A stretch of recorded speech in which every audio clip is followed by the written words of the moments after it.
प्रदेश के चुनाव में जिस तरह से बीजेपी को भारी बहुमत मिला, उसके बाद से सरकार बनी, इसमें जो गुज्जर वोट हैं वो खासकर कहा जाए कि सुरेंद्र सिंह नागर को बड़ी जिम्मेवारी भाजपा ने दी थी, उसमें कई सफलता भी हासिल मिली।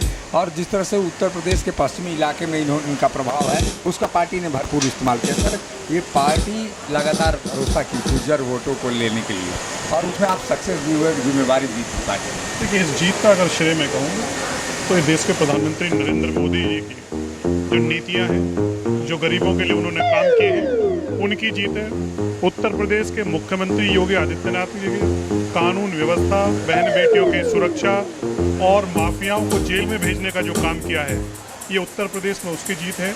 और पश्चिमी उत्तर प्रदेश में गुर्जर समुदाय की जिसकी आप बात की है, निश्चित रूप से मैं उनका भी धन्यवाद देना चाहूँगा कि उन्होंने अपनी नरेंद्र मोदी जी की नीतियों में, योगी आदित्यनाथ जी की नीतियों में अपना विश्वास किया और एक दफ़ा भारतीय जनता पार्टी को जिताने का काम किया। और बीजेपी का जो वहाँ पे बुलडोजर की बातें हैं पूरे देश में फैल रही है, अभी दिल्ली में हुई और अन्य स्टेटों में भी दिखाई दे रहा है, झारखंड में भी इसका प्रभाव है। आप क्या समझते हैं कि इस तरह से जो धार्मिक विभेद की बातें आ रही हैं वो कितना उचित है? देखिए, पिछले 70 सालों से गुंडे माफियाओं और जिन्होंने अतिक्रमण सरकारी ज़मीनों पर किया, उनको केवल जाति और धर्म के आधार पर बचाया गया। लेकिन आज उत्तर प्रदेश में और देश में नरेंद्र मोदी जी के नेतृत्व में एक ऐसी सरकार है जो बिना भेदभाव के इस देश में नीतियों को लागू करने का काम कर रही है। कानून सबके लिए समान है। मोदी जी की सरकार और योगी जी की सरकार कानून में विश्वास रखती है, वो जाति और धर्म देखकर कार्रवाई नहीं करती है। उनकी नीति है कि गुंडे माफिया बदमाशों को जेल में भेजना और अतिक्रमण करके गरीबों की जो ज़मीन कब्जाई है, सरकारी ज़मीन कब्जाई है, उनको बुलडोजर चलाकर उनसे छुटकारा देने का काम उत्तर प्रदेश में योगी जी की सरकार कर रही है और बिना भेदभाव के करती है। ये सरकार क्या लॉ एंड ऑर्डर के लिए काम कर रही है, या जो बेवजह मुस्लिमों को जो प्रताड़ित करने का आरोप लग रहा है? राहुल गांधी भी कह रहे हैं कि मुस्लिमों को प्रताड़ित किया जाए। अच्छा, अगर धर्म की बात मैं कहूँ तो मैं पूछना चाहूँगा राहुल गांधी जी से कि देश के प्रधानमंत्री जी की जो नीतियाँ हैं, अगर प्रधानमंत्री आवास है, क्या उसमें कोई भेदभाव है? मैं जिस शहर से मैं आता हूँ, बुलंदशहर ज़िले का मेरा एक कस्बा है जहाँ मेरा होम टाउन है। उस कस्बे में अगर आप देखें तो प्रधानमंत्री आवास योजनाओं का 40% जो मकान बने वो केवल अल्पसंख्यकों के बने। अगर राशन दिया जा रहा है, क्या जाति पूछकर धर्म पूछकर दिया जा रहा है? क्या आयुष्मान योजना का लाभ 5 लाख तक का दिया जा रहा है? क्या उसमें किसी का धर्म पूछा जाता है? नरेंद्र मोदी जी की जो योजनाएं हैं वो 125 करोड़ भारतीयों के लिए है, उसमें जाति और धर्म को देख के काम नहीं करते। तो राहुल गांधी पहले ये बताएं कि क्या उन योजनाओं का लाभ मिल रहा है, नहीं मिल रहा है? तो इसमें जाति और धर्म का देखने का चश्मा उनका है, ये कांग्रेस देखती है जाति और धर्म के आधार पर।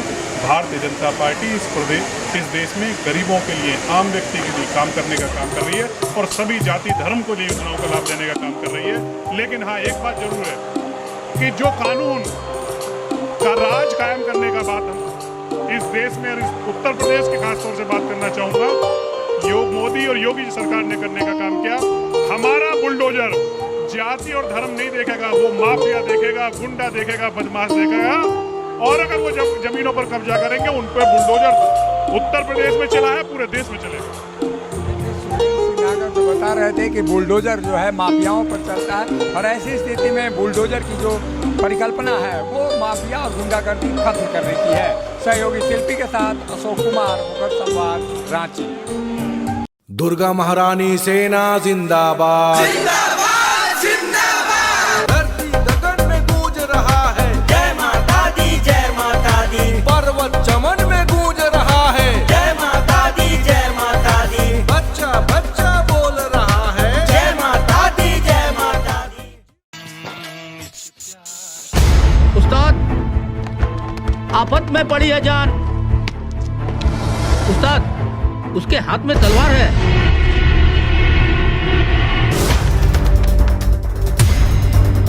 तलवार का मुकाबला पाइप से।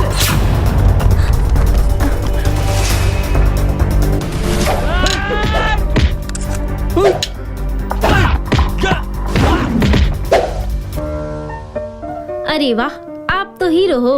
हीरो मैं नहीं, ग्लाइको पाइप है। अरे बॉस का कॉल। हेलो, आज का हेडलाइन क्या है? आज का हेडलाइन तो ग्लाइको पाइप है सर। ग्लाइको पाइप, हम चुकाते हैं एक एक बूंद की कीमत।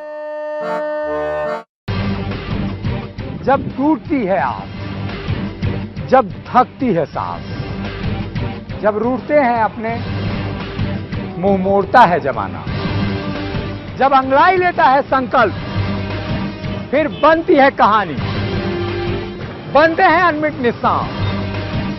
देखिए मेरे साथ संघर्ष की दास्तां।